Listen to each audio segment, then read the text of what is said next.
This is Josh White with JW Math Tutoring.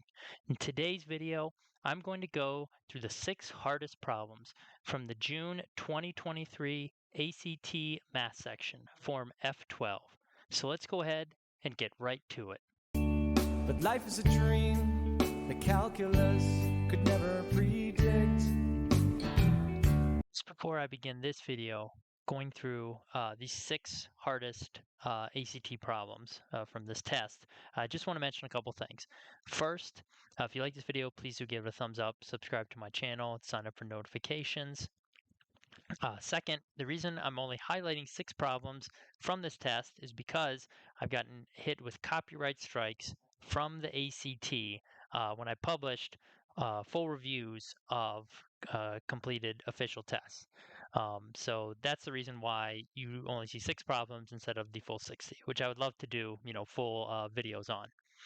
Lastly, if you're looking for more ACT practice work, please check out my Improve Your ACT Math Score course. You can find it on Udemy. You can find it also on Teachable. There are direct links to both courses in the description of this video below.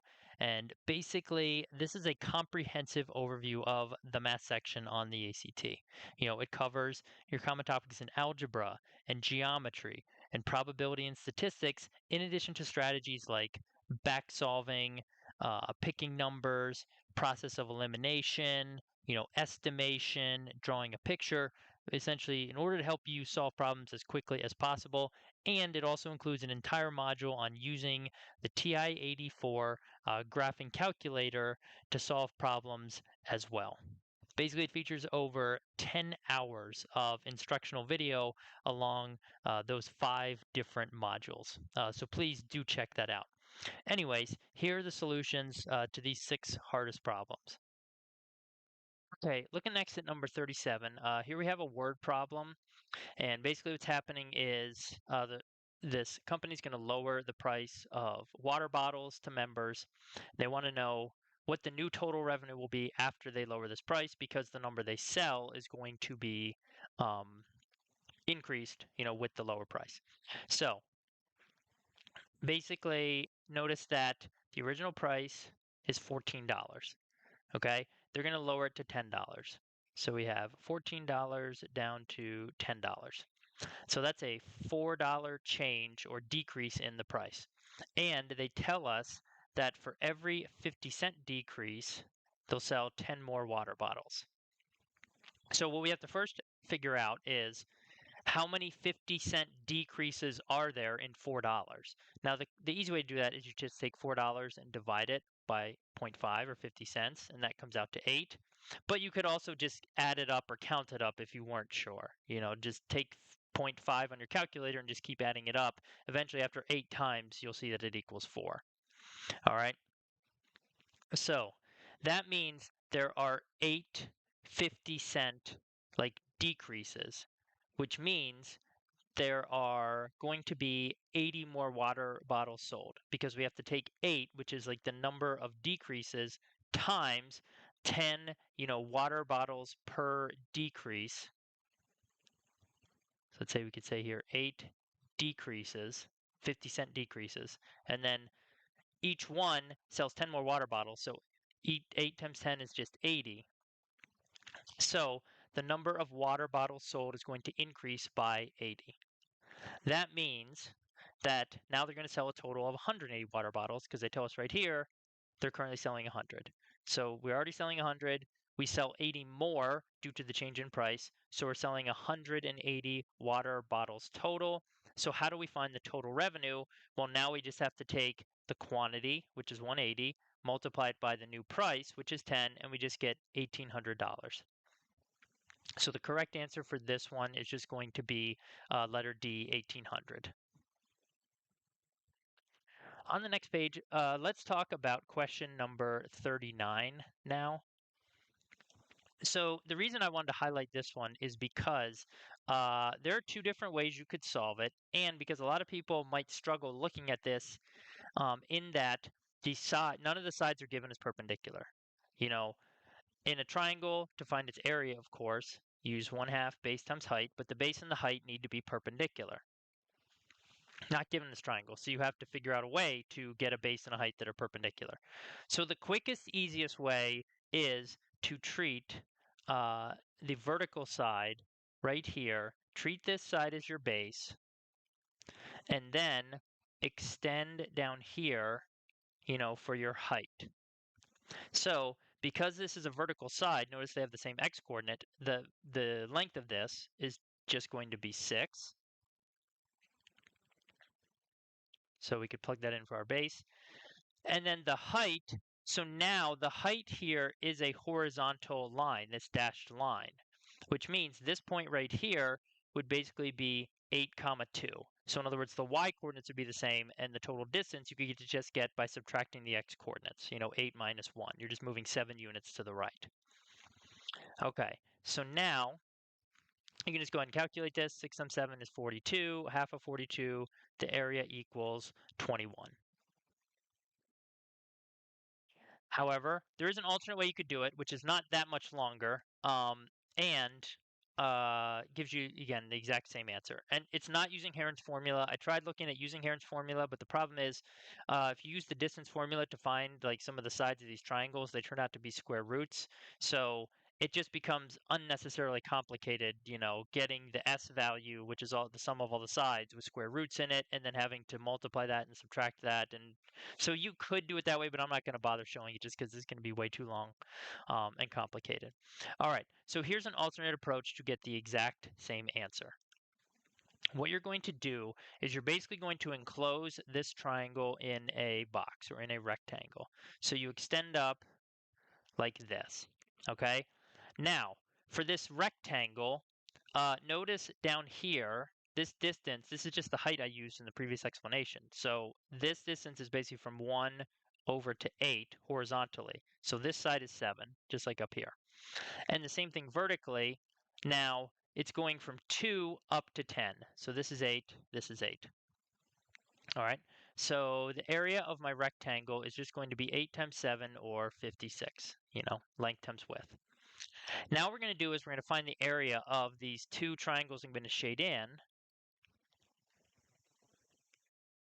and we're going to subtract their areas from the area of the rectangle, which is 56, and that's going to leave us with the area of triangle PQR, which is what we want to find. So let's call this triangle 1, triangle 2. So notice these two triangles, for example, triangle 1 now and 2, these are right triangles. So these I can just easily do the area by doing 1/2 multiplying 2 of the sides because they're perpendicular. This is a right angle, this is a right angle. So 1/2, I guess in the top for 1, you would say the base is 7 and the height is 8. So that's 56 times 1/2, and that's going to equal 28. And then for triangle 2 down here, it's going to be 1/2 times 7, we'll say is our base, and our height is going to be, this is going to be 2, because basically the vertical distance, from here with a y coordinate is 2 up to a y point with a y coordinate 4 is 2, 4 minus 2. So 1/2 times 7 times 2, that's 14. Half of that is 7. So now what we would do is we would take 56, subtract away 28, and subtract away 7. So 56 minus 28 is 28. 28 minus 7 is 21. Notice we get the exact same answer. So the correct answer for this one is letter B, 21. And those are two different approaches, two different ways you could do it. Both using the area of a triangle formula, but slightly different, like a slightly different, setup.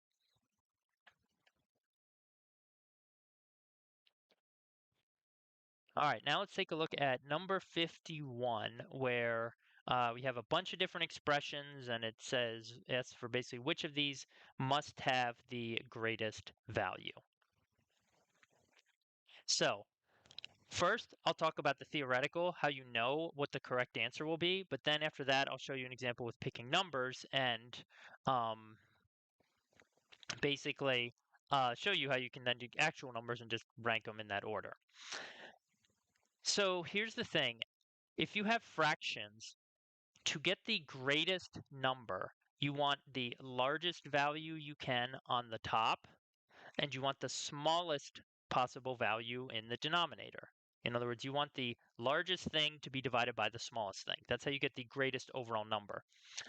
And since it tells you that m and n are integers, specifically positive integers greater than 2, basically when we look at these expressions, okay, m, and m are all equal. They're all whatever the same number is. Say they're all 5.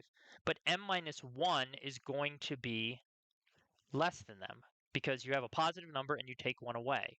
Okay? So obviously this numerator is going to be smaller than the other 3. So you can eliminate that one right away. Now looking at the denominators, you want the smallest possible value. So you have n minus 1, n, and n plus 1. Okay, which of these is going to be smallest? Well, it's going to be the first one because here you have, say, some number, and again, we'll look at specific examples in a little bit, say 5. Okay, if you take 1 away from 5, it gets smaller, and now it's 4. If you add 1 to 5, it gets bigger, and now it's 6. So the smallest possible value then would be n minus 1. So if you set it up, it would look like this. So you want largest numerator value paired with smallest denominator value.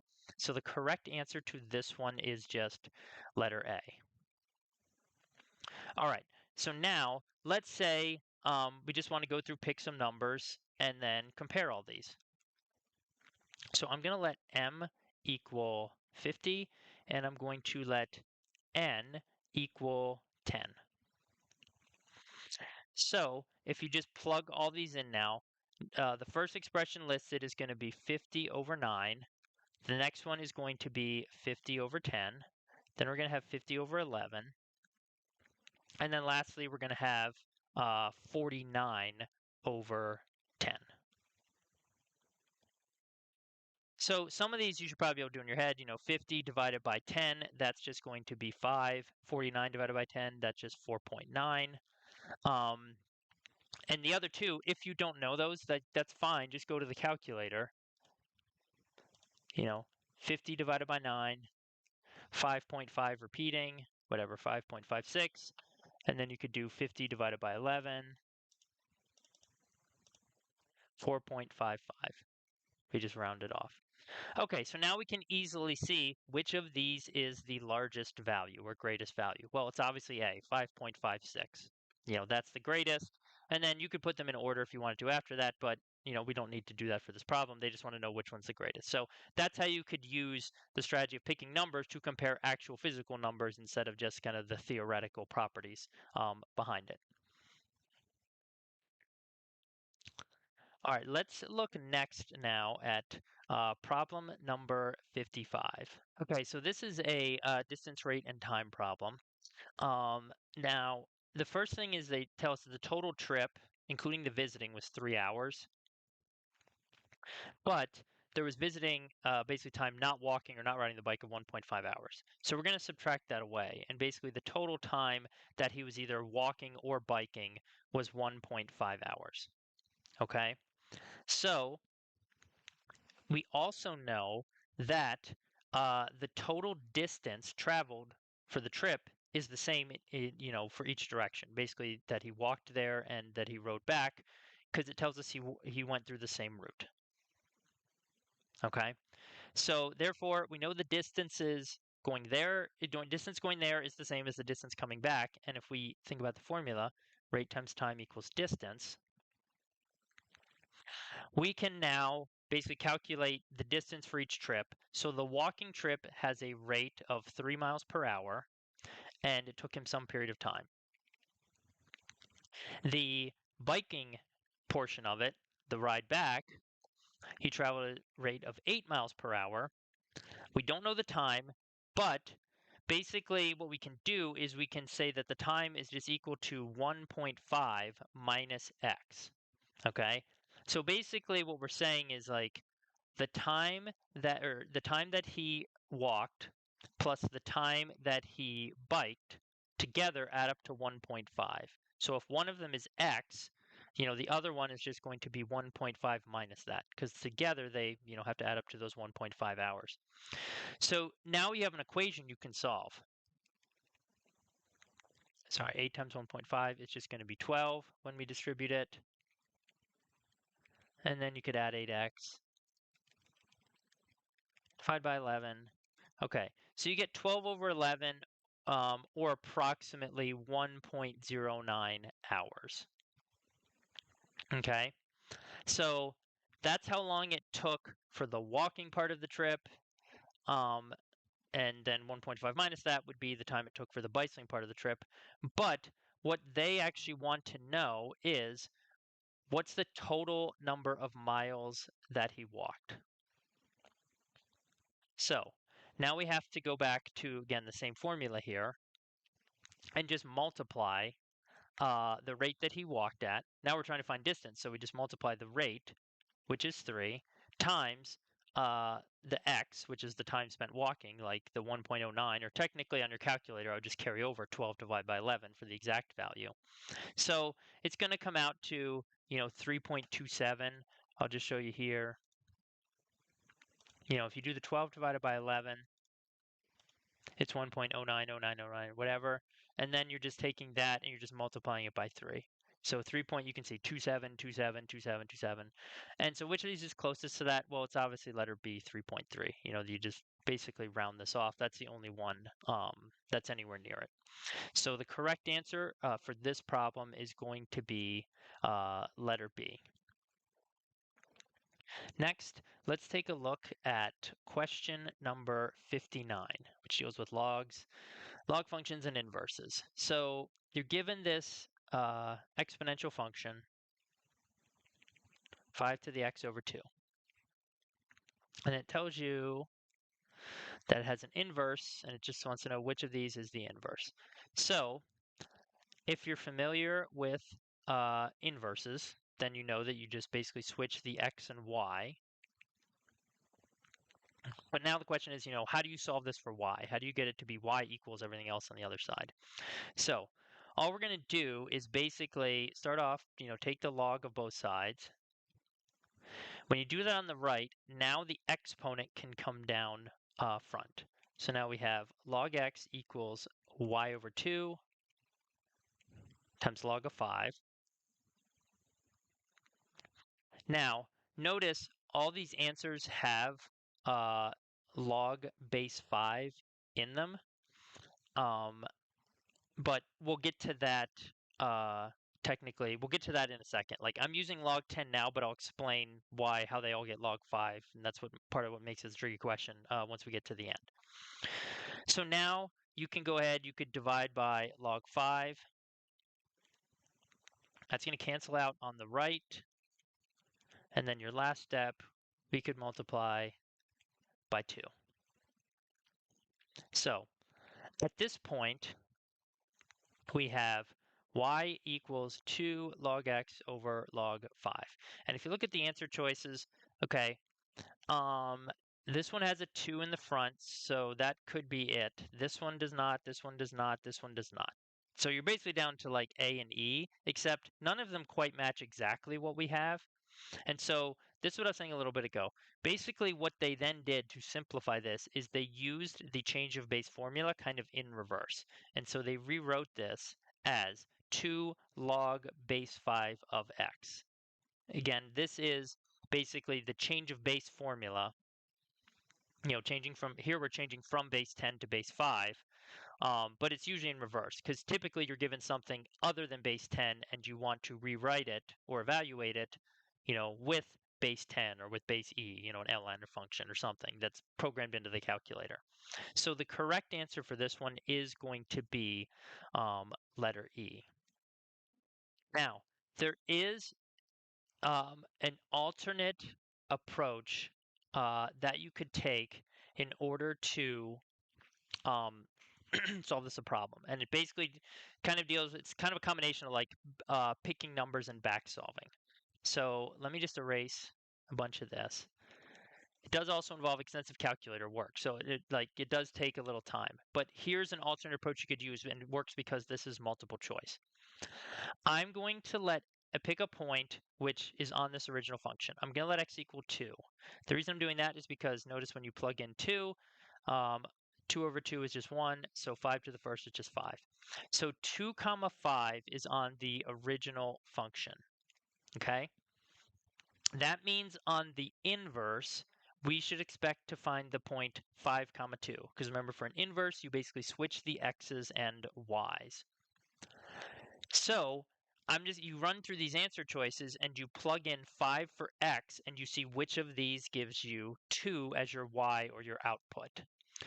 So if I start with the first one, okay, we do 2 divided by, and now here we have to get the change of base formula.